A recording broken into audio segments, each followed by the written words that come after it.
Father Mark received a call one evening, asking for his help with a troubled teenager. He grabbed his Bible and headed to the address given to him, his steps echoing on the quiet street, like a warning of what was coming next. He eventually reached the house, moving carefully. He knocked twice on the door and someone inside opened it, motioning for him to come in. Peeking through the crack, he spotted a man entering another room, while the boy sat quietly in a corner. Inside, he came close to the boy, his eyes glazed over with a sinister glow. The air felt heavy, thick with an ominous presence. Father Mark's heart raced as he approached the boy, who seemed to be muttering to himself in a strange language. Suddenly, the room grew colder. The boy's voice changed, echoing with a sinister tone that sent shivers down the priest's spine.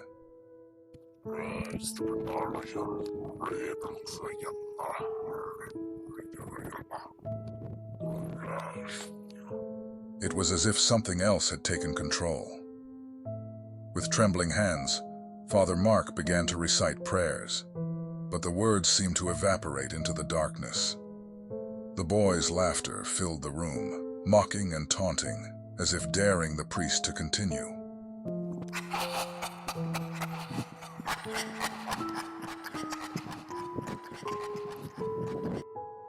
As Father Mark pressed on, a deafening roar shook the walls, causing pictures to fall and glass to shatter.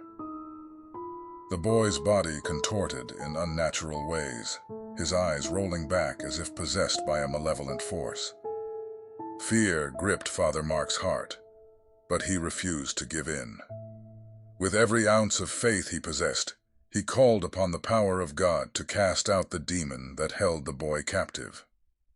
Finally, after what felt like an eternity, a blinding light pierced through the darkness, and the boy slumped to the ground, exhausted. Father Mark collapsed beside him, his breath ragged, but his spirit unbroken. Father Mark turned to the woman and suggested she inform her husband, the man he had seen entering the room earlier, that he was welcome to leave if he wished. However, the woman replied that her husband hadn't been present for years. She had been living alone with her son. It hit him hard, like a heavy stone on his chest. He just couldn't shake off the feeling that there was something wrong in that normal-looking house. Sweat dripped down his face as he tried to figure out what was happening. With resolve in his heart, Father Mark made his way to the room where he had seen the mysterious figure enter.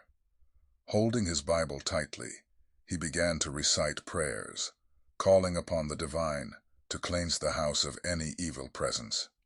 As his words filled the air, a sense of peace descended upon the once foreboding home. The oppressive atmosphere lifted, replaced by a gentle warmth that permeated every corner. With a sigh of relief, Father Mark knew that his prayers had been answered. He emerged from the house, his face pale and haunted by the horrors he had witnessed. But amidst the darkness, there remained a glimmer of hope, a testament to the power of faith in the face of evil.